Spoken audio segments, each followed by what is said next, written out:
Le Grand Dialogue. Sigi Kafoba.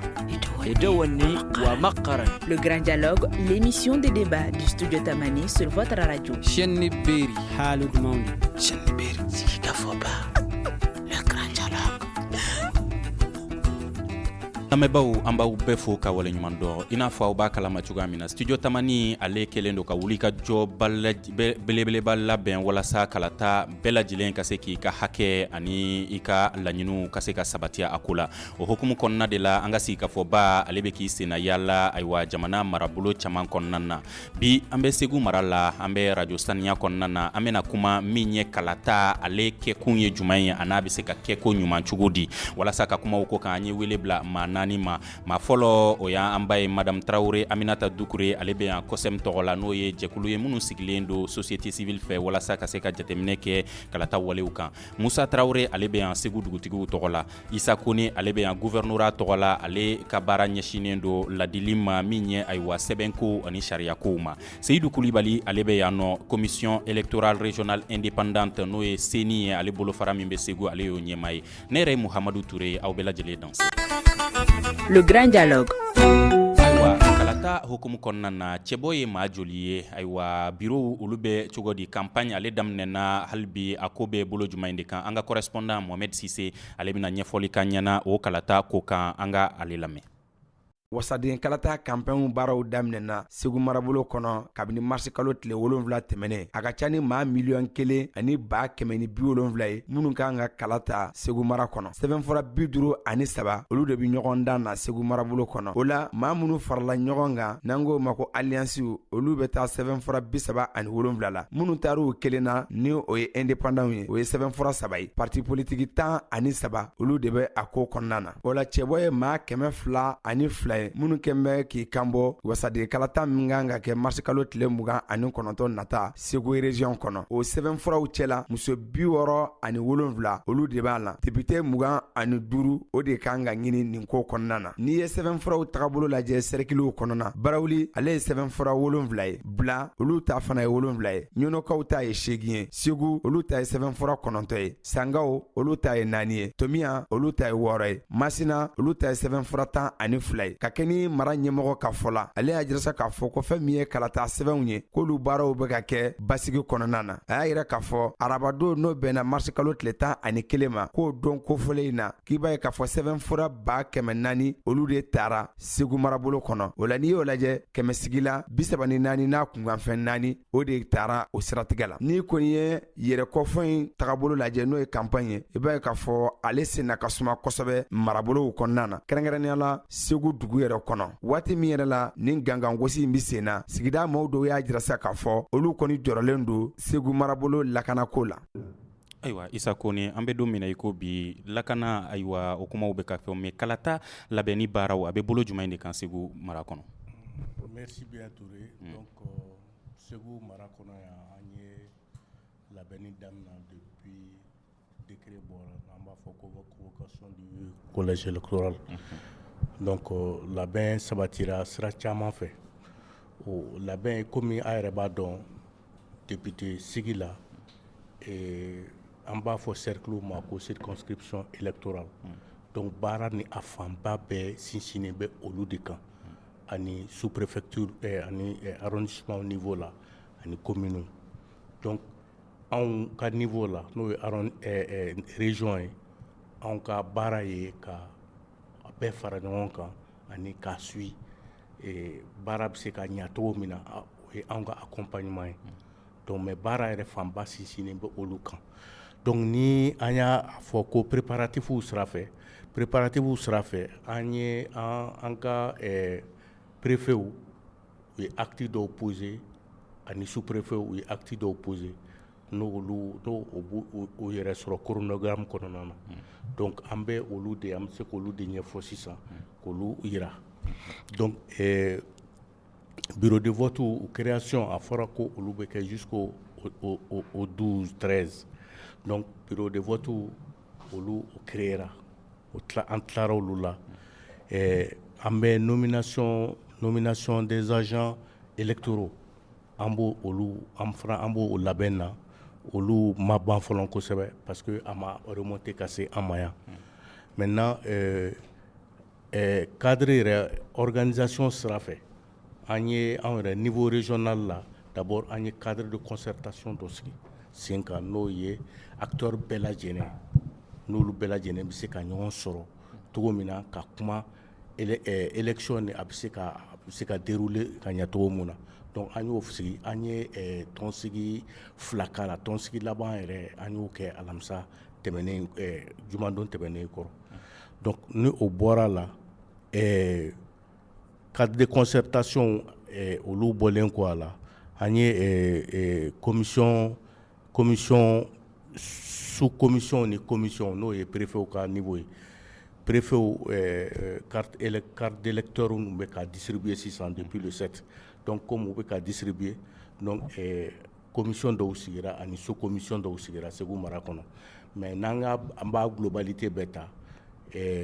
sous commission 152 o an y'o sigi commission de distribution parce que o bɛ conformément au nombre de bureaux d'arrondissement an y'o olu sigi donc mais néanmoins yɔrɔ dɔw la an ye dɔ farala olu kan aujourd'hui nous sommes à 42 commissions qui ont été mises en place donc bakurubaya la ko bɛɛ lajɛlen sigilen don sen kan wa kalata in baaraw bɛ kɛ ko bɛɛ lajɛlen sigira sen kan d'accord au niveau de la région Seydou Kulibali e ka jateminɛ kɔnɔna na est-ce que gɛlɛyaw bɛ kalata wale in na Segu mara kɔnɔ wa bon seni ka jateminɛ la an ma gɛlɛyaba ye parce que seni ka baara ye ka a lajɛ kabini ni kalata kuma fɔra sɛbɛn min bɛ kalata bila siranya kɛ n'a fɔ ma ko loi électorale n'a sɔrɔ olu bɛ bato kalata labɛnbaw fɛ ani maa ma sen bɛ kalata la donc an ka kɔlɔsili la o kɔni o bɛɛ lajɛlen sabatira ko a kan ka kɛ cogo min na mais n bɛ se ka min kɔni fɔ dɔrɔn jɔrɔnya min bɛ yen o kɔni tun ye basigi baliya min bɛ jamana fan dɔw fɛ Segu fan dɔw fɛ bon o kɔni dɔw ye o hami jira mais n'a a bɔr'o la bon an ma sariya sɔsɔ wale si ye ka taa administration fan fɛ ani ka taa parti politiques fan fɛ ani ka taa hali candidaw fana fan fɛ nka kɔlɔsili kelen kɔni bɛ yen an y'o ye o de ye affichage ye c'est-à-dire que yɛrɛ kɔfɔ sɛbɛn min bɛ nɔrɔ yɔrɔw la donc sariya b'a fɔ k'a fɔ ni i ye yamaruya ɲini représentant de l'État fɛ a bɛ yɔrɔ de suganti k'a jira i la a bɛ taa a ka affiche ninnu bila yen yɔrɔ filanan o y'a ye vote bɛ kɛ yɔrɔ mun na sendanya hakɛ bɛ o ja ninnu ni o votekɛyɔrɔ cɛ mais an ka kɔlɔsiliw la an y'a ye yɔrɔ kɔfɔ min sous-préfet yɔrɔ mun yamaruya ko ka taa sɛbɛn ninnu bila yen bon olu kɔni o sariya sɔsɔ kɛra mais o kɛra parti politiques fɛ o kɛra candidaw fɛ donc o kɔni kɔlɔsili min bɛ ne bɛ o y'o ye d'accord ayiwa madame Traoré Aminata Doucouré COSEM ka jateminɛ fana na aw ye a bɛɛ kɛcogo ka ɲi wa walima kelen fana ye gɛlɛya dɔw y'a kɔnɔ anw kɔni ye jateminɛ min kɛ kalata labɛn na o ma kɛ kojugu ye anw fɛ puisque COSEM ka bureauba min bɛ Bamako ale lajɛrɛlen bɛ ni ale ye jɛrɛjɛkulu de ye jɛrɛjɛkuluba min ni tɔnba 5 bɛ yɛrɛ sɔrɔ a kɔnɔ n'o ye WILDAF ye ani SOS démocratie ani Jeune Chambre Internationale ani WILDAF ne b'o tɔgɔ la yan nɔ kɛnɛ kan donc o jɛkulu 5 minnu filɛ nin n'olu bɛ ɲɔgɔn sɔrɔ COSEM yɛrɛ ye o jɛkulu mɔgɔ 5 de bɛ région na minnu bɛ o représenter mais bureau national la o fana jɛkulu ɲɛmaa ninnu de talen don ka baarakɛlaw fara olu kan minnu bɛ ka baara kɛ Bamako o la u ye mɔgɔ 5 in ta fɔlɔ ka taa kalanko olu kunna labɛn kalan u bɛ se ka labɛn cogo min na o maa 5 in na kelen ye coordinateur ye n'o y'an ka président ye kelen ye 2 o ye formateur ye ne ye formatrice kelen ye kelen dɔ filɛ nin ye ONG la sisan bɛ ka mɔgɔw former d'accord donc olu de bɛ jateminɛ kɛ ani observateur bɛ yen observateur permanent mais k'a daminɛ kalata daminɛ kuma olu bɛ taa ka taa ka b'a sun kɔrɔ ka jateminɛ kɛ baara kɛcogoya la n'a bɛ kɛ ka kɛ sariya kɔnɔ mais minnu sigilen bɛ jateminɛ in na permanamment u ma foyi fɔ an ye min ye sɔsɔli kɛ an ka sariya taabolo la hali sisan an n'u bolo bɛ ɲɔgɔn bolo an bɛ kɛ ka baara kɛ. D'accord. Est-ce que musolakaw nimisi wasalen don ni kalata ko in na kɛrɛnkɛrɛnnenya la muso hakɛ min sera ka kɛ cɛbɔ ye?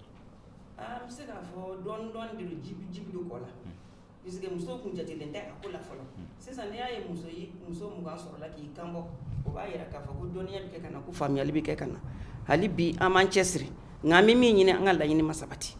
Aw ka laɲini jumɛn? An ka laɲini muso caman de ka ye kalata la n'u y'u tɔgɔ ye n'u bɛ se ka jɔ ka se ka a lajɛ u sen don jamana baara cogo la député bulon kɔnɔna na ani maire bon kɔnɔna na o de ka d'an ye. D'accord. Musa Traoré, dugutigilakaw ka jateminɛ kɛra jumɛn ye nin kalata wale in ko in na a kɛcogo bɛ ka bɛn aw ma wa? N bɛ an lamɛnbaaw fo ala k'a ni sababa bɛɛ anw lafiyalen tɛ.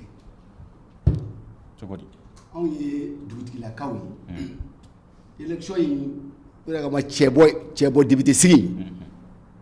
a ti ɲa vote ko a ti ɲa anw jama déplaceli ko ka taa vote yɔrɔ la anw b'an ka région min na n'o région ni Segu ye lakana ma sabati kosɛbɛ mɔɔw bɛ kilomètre ni kilomètre de kɛ ka t'u ka kalata sɛbɛn bila anw dun y'a ye tile 2 ninnu na a bɛ nin ka san damadɔ bɔ kɛlɛ bɛ nin ka sa anw yɛrɛ ma Segu dugu yɛrɛ kɔnɔ a plus forte raison Segu yɛrɛ région tɔw komi fanga yɛrɛ ɲɛmɔgɔ sigilen bi yan jɔyɔrɔ min b'a an na o ye mɔgɔw lakanali ye diyagoya ye kalata ye jamana kɔnɔ jamana taabolo don jamana de bɛ maraw fɛ nka bi n'i ye anw dugutigiw ɲininka anw b'a fɔ n ma lafiya kosɛbɛ a dun waati bɛ ka gɛlɛn n t'a dɔn ni fanga ko de disposition ta parce que élection bureau dɔw ni dugu cɛ a cɛ ka jan mɔgɔw bɛ t'u yɛrɛ ko fɔ a ye taa kala de taa ɲɛ an bɛ kilomètre de kɛ ka nɛgɛsow ta ka motow ta ka taa bureau de vote la an ma lafiya dɛ lafiya tɛ région kɔnɔ kosɛbɛ. O lakana ko in duguden dɔw fana y'u hakililata fɔ a kan an k'olu fana lamɛn. Bon ne bɛ sigi ni mun ye ne b'a fɛ kalafili ka kɛ jɛlenya kan n b'a fɛ candidat ka campagne kɛ jɛlenya kan ɲɔgɔn bonya kan campagne tɛ ɲɔgɔn buruja ye campagne tɛ ɲɔgɔn dɔgɔya campagne tɛ sitanɛ campagne ye dɔrɔn i bɛna fɛ ka mun kɛ i bɛ ka projet ta i b'a fɔ. Kɛ ne yɛrɛ bolo kalata man ka kɛ bari ne ɲɛ tɛ kɛcogo fosi la a la o ye ne hakilina ye. O kɔni ko kala bɛ taa nka an kɔni da dun bɛna kɛ cogo min u bɛna jinɛ moriya min an kɔni t'o dɔn ne kɔni bolo a tɛ se ka kɛ. An tulo b'a la yɛrɛ ko Kidali an ka cɛdenw dɔ la n k'olu bɛ fɛn kɔnɔ ye k'an kɔnɔ ye k'u tɛ se ka bɔ k'u kun bila fiɲɛ na an da dun bɛ maa mun tɔgɔ la ye o tuma fansi ma nɔgɔ i tɛ se ka ba tigɛ Segu lakana fa jumɛn lakana t'an bolo dɛ hali Segu dugu kɔnɔ an yɛrɛ an kun masi de bɛ wuli k'a jɔ ka kala in fili dɛ. Bon o ye gɛlɛyaw bɛ sɔn ka don a la kosɛbɛ nka ni faamaw sera k'u jɔ u jɔyɔrɔ la ka gɛlɛyaw bɔ a la a bɛ se ka kɛ fɛn ɲuman ye sabu Mali mako bɛ députéw la bi a ma kɛ cogo o cogo kɔni hali ni gɛlɛyaw b'a la u kan ka fɛɛrɛw bɛɛ sigi sen kan walasa a ka ɲɛ. Ayiwa Isa Kone a bɛ i n'a fɔ lakanako in a kɛlen don ka maa caman siran nin kalatako in na. C'est vrai monsieur Touré an bɛɛ lajɛlen ka kunnasiri don c'est vrai mais disposition talen don an fɛ région kɔnɔ mais n tun b'a fɛ ka dugutigi lase yɔrɔ dɔ la ka kibaruya dɔ di parce que sariya ko de don na an bɛ député bulonsigi baara de la bi an b'o min na dugutigi ko k'u degunnen don ko mɔgɔ caman bɛ wuli ka kilomètre caman bori ka taa voter mais an ka loi électorale ko dugu bɛɛ lajɛlen ka kan ni bureau de vote kelen ye donc o kɔni bɔli kɔni o yɔrɔnin peut-être o yɔrɔnin ne m'o faamu a ka kuma la mais je pense que an ka bureau de vote hakɛ mun sigira an fɛ yan n'o ye 3636 bureau de vote je pense que ni regroupement dama dɔw t'a la dɔw kɔnɔ an y'olu kɛ pourquoi parce que a fɔra ko bureau de vote a kɔnɔna na k'a ta mɔgɔ 50 la fo ka taa se mɔgɔ 500 ma 500 personnes donc ni o bɛ moins de 50 personnes an y'olu regrouper ɲɔgɔn na révision bannen kɔ an y'olu baaraw kɛ an ka préfet ni fɛnw y'o baara kɛ pour que olu ka se ka fɛ mais je pense quand même que la plupart tous les villages ont leur bureau de vote. en fait. Segu mara kɔnɔna na bon o ye lakana yɔrɔ sira de mais bureau de vote création kɔnɔna sariya ye min fɔ an y'o de ɲini k'o kɛ donc o kɛla o banna mais maintenant lakana yɔrɔ sira fɛ disposition bɛ sen na depuis mais disposition mun bɛ sen na olu ça fait l'objet de cadre d'ordre militaire b'a fɔ o ma cadre d'ordre o kɔni o fɛn o baaraw kɛra k'olu bila donc comme olu ka baaraw kɛra k'o bila bon ne yamaruyali tɛ k'olu wala ko ɲɛfɔ yan mais o kɔni o situation o bɛ militaire bolo k'o baaraw kɛ yan'a don cɛ fo ka taa ban o disposition talen don fɛn na mais il y a pas de garantie 100%. An bɛɛ lajɛlen lakanali nin kɔni an b'a ɲini pour que an b'a ni activité min filɛ nin ye une activité majeure an ka jamana kɔnɔ an ka se a ka kɛ ça mɛnna kojugu donc vraiment an kɔni bɛ se ka jaabi min di pour le moment disposition en tout cas cadre d'ordre sigira lakanaliko sira fɛ bien que il y a des situations assez difficiles je le reconnais o bɛ an fɛ yan ɲɔnɔ mara la Masina mara la un peu mais n yɛrɛ ni préfet de Masina an kumara kunu kɔrɔ comme Bibi n'a connu vraiment ça va dans l'ensemble il y a l'accalmie et la preuve c'est que sous-commission beka carte d'électeur ou distribuée donc à ma foi mais là depuis au damnal du 7 jusqu'à aujourd'hui pour nous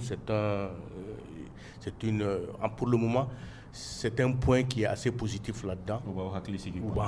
Moussa Traoré, est-ce que wale munu folen fle gouverneur ka tiden fe est-ce que be haklisigi ni haklisigi kuma ye ma ko don be ko be don tɛ a k'a fɔ ko dugu village bɛɛ n'a ka bureau de vote do sisan o ban haklisigi dɔɔni parce que déplacement in de kɔnɔ fɛn caman bɛ bɔ o kɔnɔ u bɛ se ka mɔgɔ dɔw intercepter u bɛ se ka mɔgɔ dɔw fɛngɛ ko bɛ bɔ o kɔnɔ mais n'a sɔrɔ gouverneur y'a fɔ cogo min na ko village bɛɛ n'a ka bureau de vote to yarɔ o ye taama o dɔ bolo taama na ala k'o ne sababa bɛɛ mais lakana sabatili ko la lakana sabatili ko ni lakana in a y'a fɔ cogo min a tɛ se ka sabati 100% ma ni i b'i kɛlɛ ɲɔgɔn dɔ i b'i bolo kura kama nka i ɲɛtigi kɛlɛ ɲɔgɔn min na i kɛ man di k'o lakuru fanga b'a se la koyi anw ye dugutigiw ye an b'a kow la u b'u se la mais maa tɛ se k'a fɔ mɔgɔ ye a ye bɔ fɛn t'aw sɔrɔ nin don o ma nɔgɔ d'accord an tɛ se k'o fɔ an tɛ se k'o fɔ population fiyewu. Madame Traoré ko ale bolo ayiwa min bɔra ka kuma san na muso in Segu mara la ko kalata in a kun man ka kɛ k'a kun kan ka bɔ a dɔgɔkɔrɔ e hakilila ye jumɛn ye o ko la ne fɛ kalata a sera parce que waati jan an b'a nɔfɛ ko an b'a kɛ a ma se ka kɛ ko n'a ti ɲɛ ko a ka kɛ de a waati la yaasa mɔgɔw bɛ se ka lafiya bari sabu fɛn o fɛn falenni de b'a ja ni ko tora ten tɔ k'a ti falen o man ɲi an k'a lajɛ mɔgɔ minnu bɛ se ka jɔ an ye k'an jigi fa hali kana ni lafiya ye kɛlɛ yɛrɛ la an b'o mɔgɔw de ɲini o donc ni kalata kɛra lala maa bɛna se ka sɔrɔ minnu ye maa kolonmaw ye hali bi n'u bɛ se ka an dɛmɛ yaasa an ka jamana bɛ se ka kolosuma sɔrɔ cogo min ni kolosuma tɛ jamana o jamana ɲɛta tɛ o y'anw hakilila y'a ko la. d'accord ayiwa Seydou Kulibali an b'a lamɛn tuguni n bɛ kuma di ma sisan. n b'a dɔn ni kala taara nin tacogo in na a kɔni bɛ kɛ dɔw taara ye ten a tɛ kɛ jama ka cɛbɔ kɔni sabu a bɛ kɛ dɔw taara ye ten u sera k'a kɛ yɔrɔ minnu la bari kalata in bɛna k'u t'a dabila n'u m'a dabila kala kɔni tɛna kɛ foroba kalafili ye a bɛna kɛ an sera k'a kɛ yɔrɔ minnu la olu ta ye o tuma jamana fankelen bɛ bɔ kalata la fankelen bɛ kalata a dun fɔra ko bɛɛ n'a ka kan ne dɔw sen bɔra a la a tɛna kɛ jama kɔni ka lasigiden ye a bɛ k'u yɛrɛ taw ye n'a ma ta fan bɛɛ fɛ k'a bɛ kɛ fankelen ka kalata ye ayiwa bon nin kɔni ye bɛɛ ni i hakilila de don n balimamuso min fɔ sisan o ye bɛɛ ni hakilila ye nka ko a sinsinnin bɛ sariyaw de kan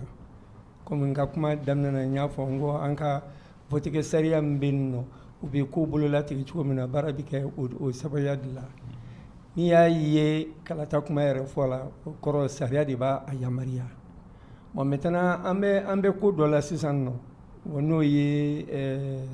insécurité ko in ye bon o kɔni o y'a dama ko wɛrɛ ye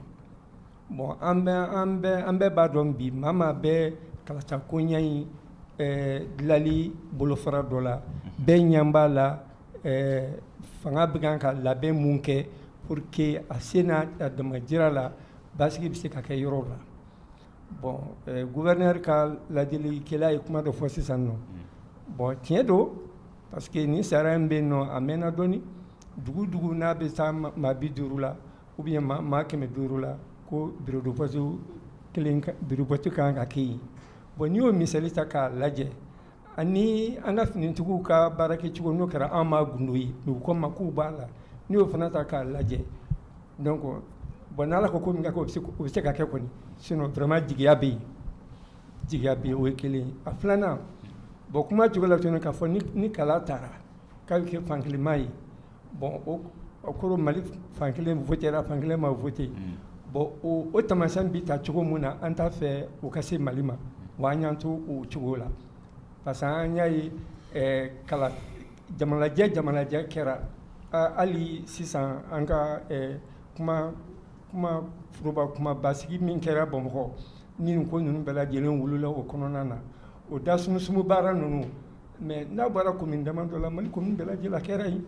mais kuma kɛ commune minnu na yali olu n'a man kan wa. o n'a ka kan o n'a ka kan nka n'i ye ko tacogo lajɛ k'a ye diɲɛ kɔnɔna yɛrɛ baara cogo lajɛ ni gɛlɛya ni insécurité gɛlɛyaw nana cogo min na n'i y'olu da ɲɔgɔn kɔrɔ ka Mali t'a lajɛ bon ko da ɲɔgɔn ma tɛ misali ye mais kalansira kɔni don. D'accord. Isa Kone e bolo kalata in a kan ka kɛ n'i y'a sɔrɔ a dɔnnen don k'a fɔ ko lakana sabatibaliya bɛ se k'a to n'a tɛ kɛ yɔrɔ dɔw la wa i n'a fɔ muso in bɔra k'a fɔ cogo min na. Bon anw ye administration baarakɛlaw ye donc an ka baara ye dɔrɔn k'a organiser n'an ka ɲɛmaaw n'u ye décision ta ça c'est hautement politique ça n'a décidera k'a fɔ a ka kɛ opportunité de peut-être a bɛ se ka kɛ sira dɔ de fɛ n'o y'a ɲini a kɛra sinon ɲɛmaaw y'a ye k'a fɔ gɛlɛya bɛ jamana kɔnɔ mais an bɛ nin gɛlɛya na depuis 2012 jusqu'à aujourd'hui bandon t'a la bandon tɛ fɛn min na an ko an ka diɲɛlatigɛ an b'a bila ka jɔ kuma kɔni ne kɔni bolo question i bɛ o yɔrɔ de la kosɛbɛ an ye 2013 an y'o kalafili kɛ mun de tun bɛ Borem mais c'était difficile aussi mais on a eu un consensus baara sera ka kɛ ka ɲa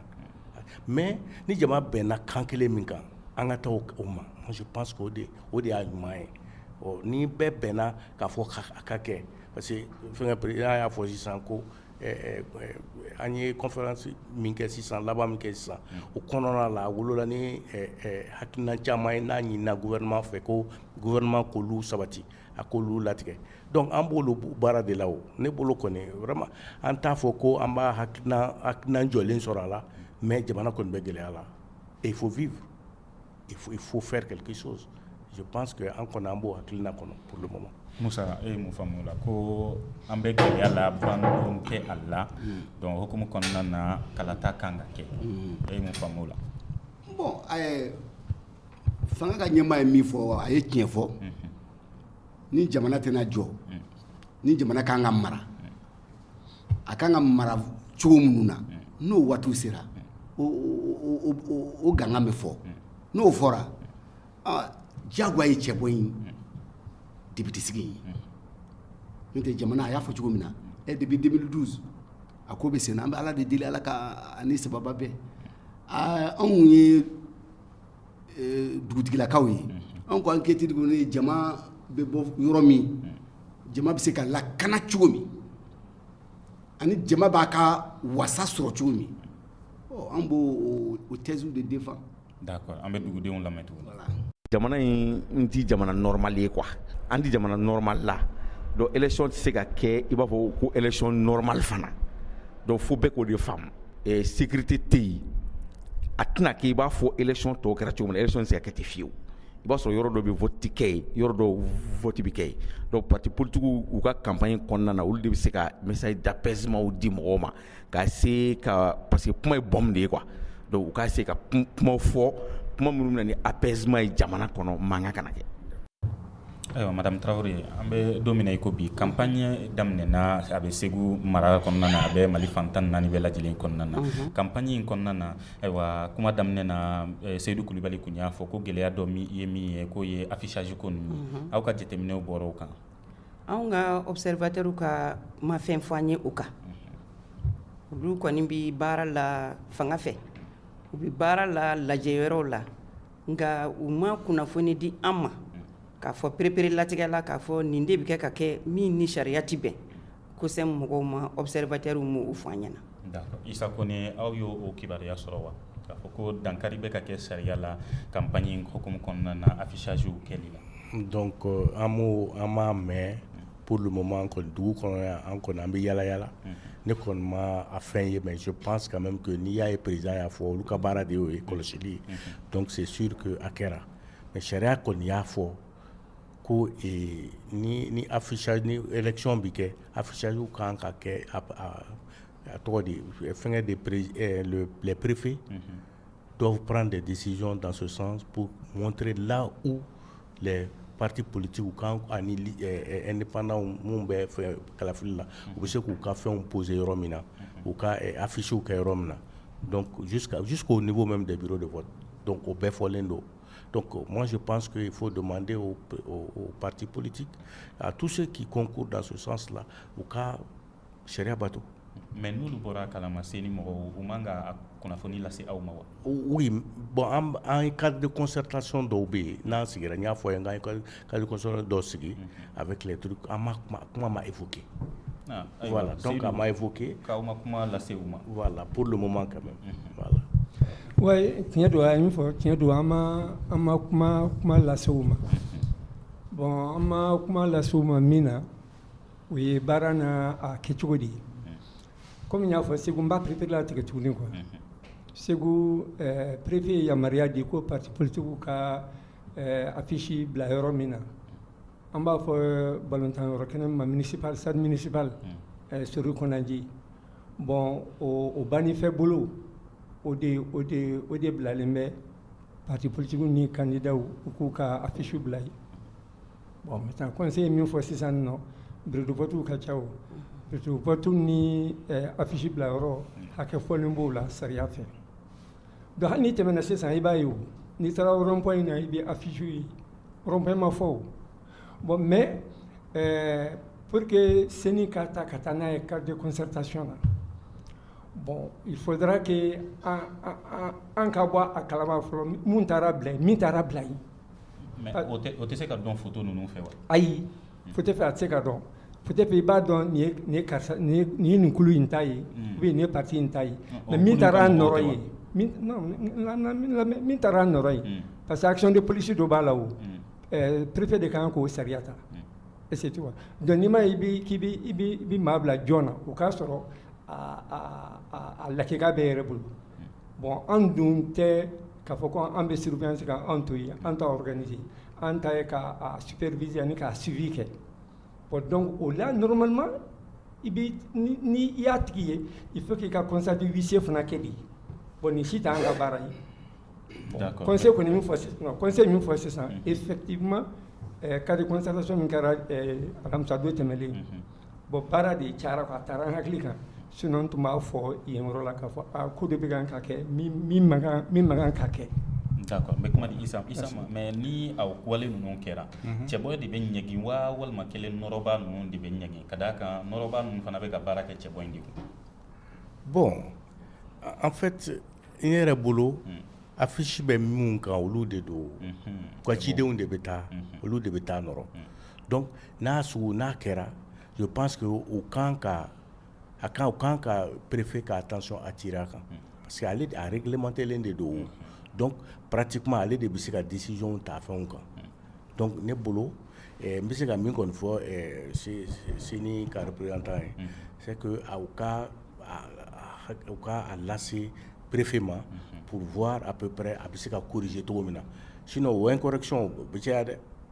même n'u y'i sɔrɔ u b'a nɔrɔ i den kan o bɛ se ka kɛ yɛrɛ. c'est sûr. Bon, ça va continuer, c'est clair. Chacun veut se faire voir. Donc, dans ce cas, il y aura nos préfets décision donc il y a ce. Donc, il faut attirer l'attention du préfet là-dessus.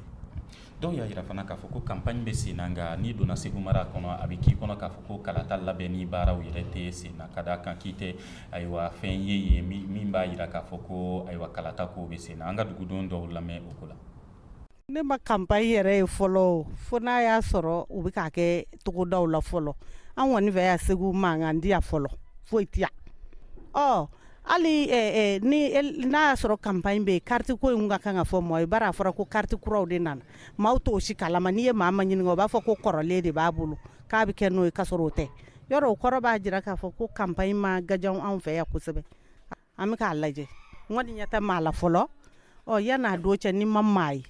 n'an da in kɛ u b'a fɔ cogo di ko bulletin nili fu n'a ko ye nka ko maa don ma se fɔlɔ an bɛ hakili jagabɔ la halisa. Ayiwa Musa Traoré ko campagne bɛ sen na nka ɲɛfɔli a bɛ i n'a fɔ kunnafoni di o tɛ sen na Segu mara kɔnɔna na e ka jateminɛ ye jumɛn ye o la. Bon bɛɛ ni hakilila don an tun degera campagne min na o de bɛ ka corriger dɔɔni sisan n'i y'a ye mɔgɔw b'a ko campagne tɛ yen fɔlɔfɔlɔ campagne tun bɛna daminɛ balani show de tun bɛ kɛ kɛnɛbaw kan su fɛ tin tanti wula fɛ tin tanti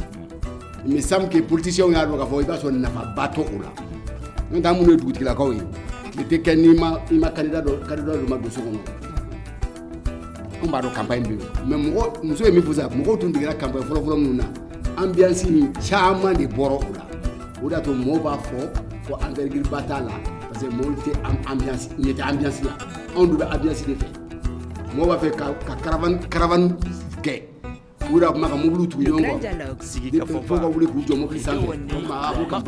Grand Dialogue, l'émission des débats du studio Tamani sur votre radio. Mais ni mɔgɔw ma fara ɲɔgɔn kan ka kunnafoni lase u ma a bɔra ka kuma dɔ fɔ sisan ko hali bi a bɛ caman kɔnɔ k'a fɔ ko u ka sɛbɛnkɔrɔw kalata sɛbɛnkɔrɔw k'o de bɛ baara kɛ ko k'a sɔrɔ sɛbɛnkuraw labɛnnen don u kan ka taa minnu ta ko kunnafoniw t'u bolo. Non o y'ale ka hakilila ye n'o tɛ kunnafoni nin dira fanga bɛ k'i se kɛ nin fɛn ninnu na dɛ communiquew bɛ kɛ commandant cercle ka communiquew bɛ kɛ anw y'a mɛn k'a fɔ ko a bɛ nin bureau na bon peut-être ne balimamuso information taara k'a da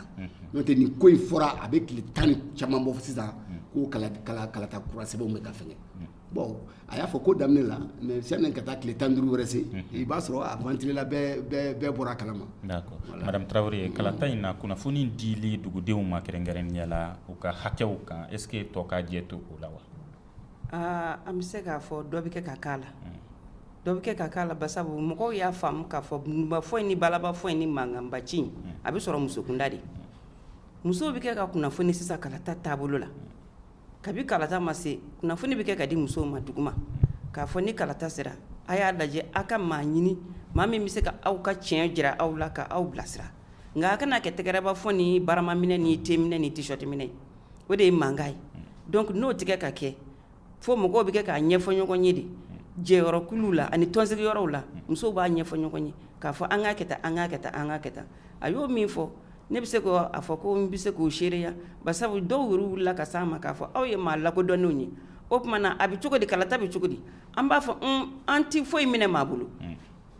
an bɛ maa fɛ maa an bɛ se ka jɔ kɛnɛ kan an ka faso baara k'an ka sigida bɔ nɔgɔ la an b'o de kɛ k'u jaabi y'a dɔn o la kɔni i tɛna dunun ta k'i bɛ bala ta o i bɛ fɔli de kɛ ɲɛfɔli de kɛ a bɛ se ka faamu i muso ɲɔgɔn fɛ cogo min en tout cas an kɔni b'o baara la. Caman y'a jira k'a fɔ ko marabolo caman kɔnɔna na kɛrɛnkɛrɛnnenya Segu mɔgɔ caman tɛ bɔ kalata don ka taa kalata la e yɛrɛ bolo mun de bɛ mɔgɔw bali ka taa kalata? Min bɛ mɔgɔw bali ka taa kalata la jango an balimamusow o y'a ye u ma ba don a la n'u y'a faamuya ka ba don a la u bɛ bɔ n'i y'a mɛn ko jamana du yɛrɛ daminɛ ye muso ye fɛn bɛɛ daminɛ ye muso ye ni muso ma jɔ a tɛ jɔ donc an bɛ kɛ k'o de fɔ ɲɔgɔn ye sisan an ka jɔ maa si tɛna an ka Mali in dilan koyi an yɛrɛ de b'a dilan u kɛ k'a faamu sisan na Ala sɔnna ma mɔgɔw bɛna bɔ. Ayiwa Isa Kone kalata a nafa ye mun de ye jamanaden kan? Bon sugantili tɛ wa kalata ye sugantili de ye o donc ni a fɔra ko sugantili ça veut dire que an b'an ka dirigeant maa mun b'an ka affaires publiques gérer donc a kun y'o de ye donc au là ça demande à ce que bɛɛ lajɛlen ka wuli parce qu'il faut s'intéresser à la chose publique pour s'intéresser à ça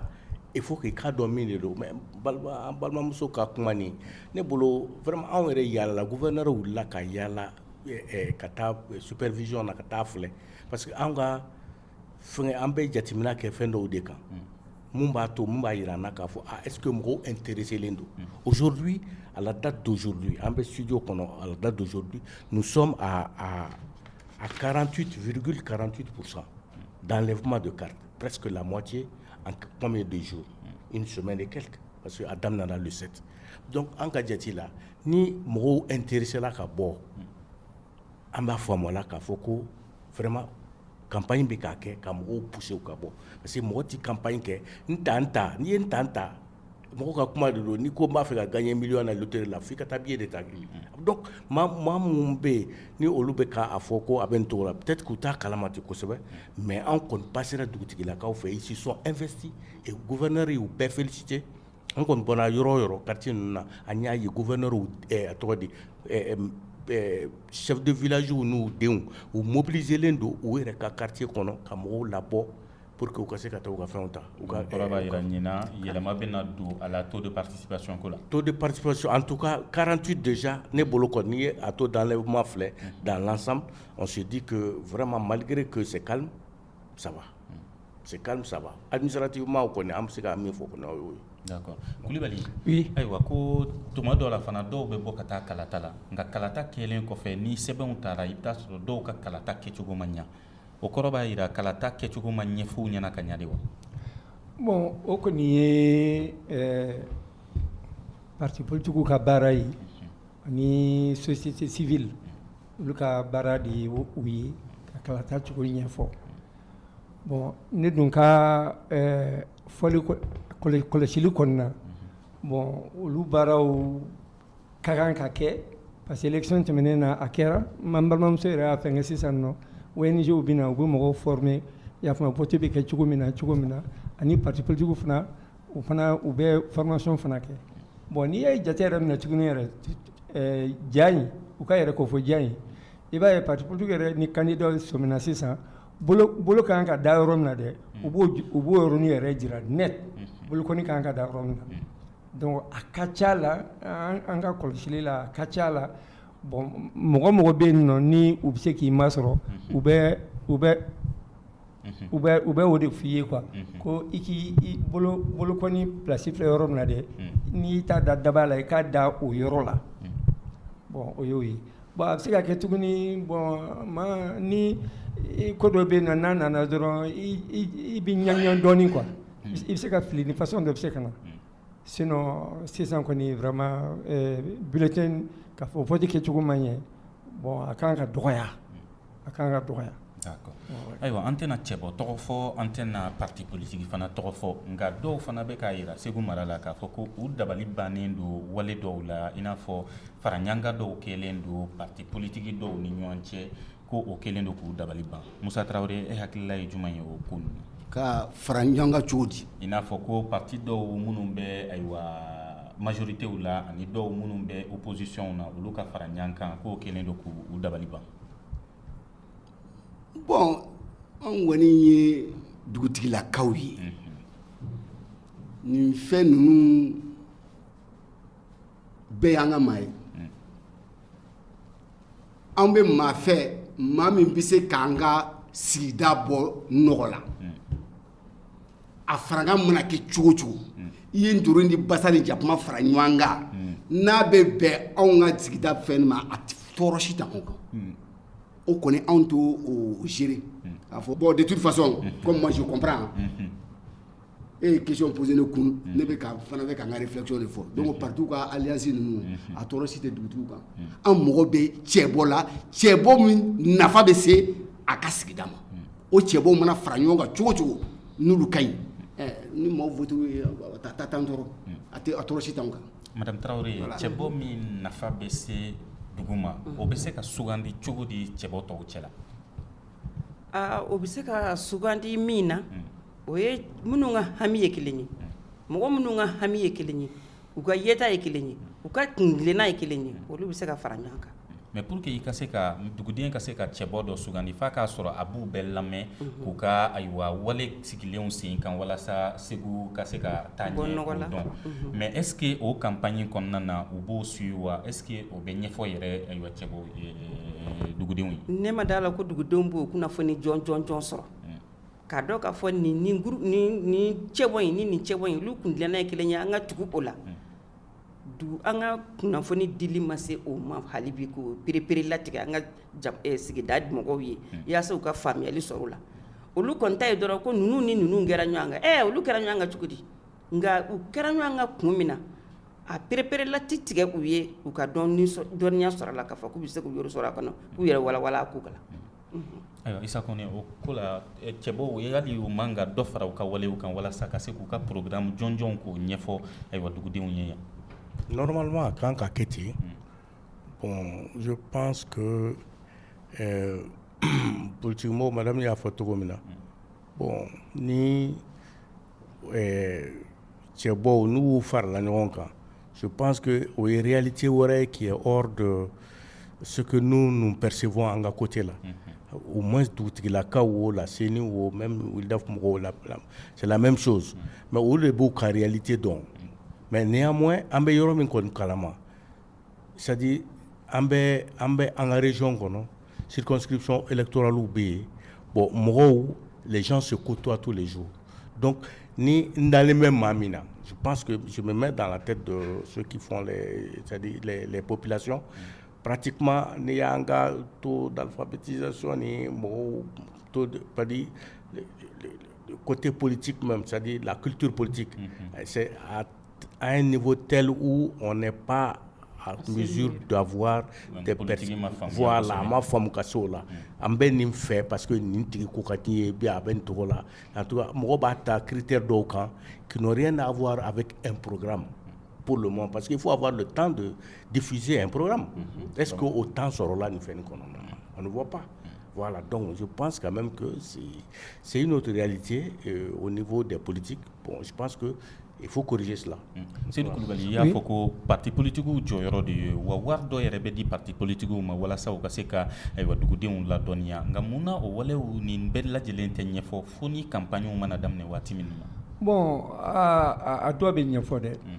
parce que ka niya a nyefo kime sarala ka kibe jati boko ka abse ka fo halbi dokanga faraka. Note sisan e ka lajɛ kɛ mais députés bɛna restitution kɛ o an fɛ Segu yan an y'o dɔw ye o députés nana restitution kɛ o y'a baara dɔ ye bon o ye kelen filanan na tuguni u ka mairie kɔnɔna na tuguni ni waati dɔ sera u bɛ population wele ko population ka na donc maintenant baara min kɛra u bɛn'o jira u la u b'an ka baara wɛrɛ ninnu boloda u bɛna fɛn kɛ bon o ye restitution cogo ye. Maintenant, on est de l'Europe de la quoi. Bon, partout qu'à faire n'yonga ka. Bon na a voiture de baisser en flèche qu'elle a n'yugumbi mine. Bon, comme éco co parti trop fort. Mais ni oye halbi anga saria sumba inde. Hein? Tesse de bala euro dollar. Parce que ni anka wasablon kono laje. Fan flamme donne be kosebe. Bon, oui, majorité ni opposition. Bon, maintenant, club mbisi au konana. Bon, au majorité y a nous opposition, on va respecter. La forme du groupe parlementaire, on va respecter. Mais c'est mieux qu'à la taille. Anga connaît Sénédi, ça serait à dire, loi électorale à dire, qu'il faut partout, c'est qui canabo qu'à la tala. Majorité comme foyer, opposition comme foyer. Bon, n'a pas partout c'est que Cambo Kalatala. Mais partout fana b'a lajɛ nga kalata bi nɔgɔya n bolo sigida la cogo min na n b'o de kɛ. Est ce que a bɛ k'an faamuya. Donc maintenant o y'o ye. E bolo sariya kan ka fɛsɛfɛsɛ ka labɛn o wale ninnu bɛɛ lajɛlen tan. Voilà, c'est ça. D'accord, Madame Traoré, a y'a yira sisan na k'a fɔ ko restitution député b'o kɛ mais est ce que Segu mara la restitution in a bɛ kɛ a ɲɛma yɛrɛ. Bon. Mbi restitution min kɔni kalama Segu yan o ye commune ye. ADR ye commune appuyé. commune nana kana restitution kɛ donc maire de bɛ u ka restitution maire kɔni nana mais député kɔni hali n'a kala ne ma bɔ a kalama d'accord mɔgɔ bɛ kuma ni tiɲɛ de ayiwa se ka kɛ a kɛra dɛ mais ne kɔni ma bɔ a kalama Musa Traoré aw ka laɲini ye juma in de ye nin kalata in kɔnɔna na an kɔni ka laɲini ye kalata in na ala ka a tɛmɛ ko ɲuman d'a ma a ka kɛ basigi kɔnɔ nin bɛɛ ye maliyɛnya de ye o Dirisa bɛ ka a yɛrɛ kofɔ Aminata bɛ k'a yɛrɛ kofɔ an bɛɛ bɛ du kelen de kɔnɔ min mana garisɛgɛ sɔrɔ ka k'a ye an b'a ɲin'a fɛ a ka kɛ faso dɔnbɔ ye parce que problème de bɛ an na o d'accord problème de b'an na ayiwa an bɛ foli lase an ka maa welelenw ma Isa Kone ale tun bɛ yan gouverneur tɔgɔ la Seydou Kulibali ale tun bɛ yan Seni tɔgɔ la Madame Traoré Aminata Dukure tun bɛ yan Kɔsɛm tɔgɔ la Musa Traoré ale tun bɛ yan dugutigilakaw tɔgɔ la ne yɛrɛ ye Muhamadu Ture Jaw labɛnba Gagny Kante ani nɛgɛ karafe juru la ayiwa an b'aw ladɔnniya k'a fɔ k'an bisimilalen kun don radio saniya fɛ Segu kɔnɔna na an b'a baarakɛla bɛɛ lajɛlen fo aw bɛɛ lajɛlen ni ce aw ni ɲan. Le Grand Dialogue. Sigi Kafoba. Edouani wa Makaran. Le Grand Dialogue, l'émission de débat du studio Tamani sur votre radio. Chaîne Beri. Halud Mauni. Chaîne Beri. Sigi Kafoba.